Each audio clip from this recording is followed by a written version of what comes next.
வந்து சில surprising moment இருக்குங்கிறது எங்களுக்கு தெரியும். ஆனால் கார் கொடுத்து இப்படியே எங்களை ரொம்ப ஷாக் பண்ணுவாங்கன்னு நாங்கள் எதிர்பார்க்கல. ரொம்ப ஹாப்பியாக இருக்குது. என்னோட சந்தோஷத்தை வந்து ராஜுக்கு வந்து நான் கண்டிப்பாக சொல்கிறேன்.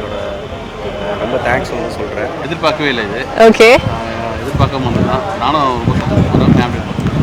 இது போன்ற உண்மையான ஊழியர்களை கௌரவிச்சே ஆகணும். ஊழியர்களின் உழைப்பில்தான் நிறுவனத்தின் உயர்வு இருக்கு. 25 பேருக்கு தலா 20 லட்சம் மதிப்பில் வேற லெவல் பரிசை வழங்கி கௌரவம் செய்த நிறுவனர் உயிரியல் அறிவியல் லைஃப் சயின்ஸ் துறையில் ஒரு தனியார் நிறுவனத்தின் 10வது ஆண்டு நிறைவு விழாவின் ஒரு பகுதியாக சென்னை உலக வர்த்தக மையத்தில் அமைந்துள்ள அந்நிறுவனத்தின் தலைமையகத்தில் 500க்கும் மேற்பட்ட ஊழியர்கள் கலந்து கொண்ட உணர்வு பூர்வமான இந்த நிகழ்ச்சியில் எவரும் எதிர்பாராத விதமாக தனது நிறுவனத்தில் 10 வருடங்களாக உண்மையாக உழைத்திட்ட 25 நபர்களை தேர்வு செய்து அவர்களுக்கு புத்தம் புதிய 20 லட்சம் ரூபாய் மதிப்பிலான ஹூண்டாய் கிரேட்டா SUV கார்களை பரிசாக வழங்கி அந்த ஊழியர்களுக்கு தனது நன்றிகளை தெரிவித்துக் கொண்டார். மேலும் அஜிலிசியத்தில் பணிபுரியும் அனைத்து ஊழியர்களையும் அவர்களது அர்ப்பணிப்பு பணியையும் அவர்களது நிறுவனத்தின் மீதான உறுதிப்பாட்டையும் மதிப்பதாகவும் அதற்கு உரிய ஊதிய உயர்வும் அங்கீகாரமும் வழங்க அந்நிறுவனம் முடிவு செய்து அஜிலிசியம் தற்போது அறிவியலில்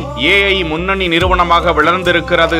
அதற்கு ஊழியர்களின் விசுவாசமும் அர்ப்பணிப்பும் தான் தூணாக இருந்திருக்கிறது என பாராட்டி கௌரவிப்பதாக அந்நிறுவனத்தின் தலைமை நிர்வாக அதிகாரி ராஜ்பாபு நெகிழ்ச்சியுடன் கூறினார்.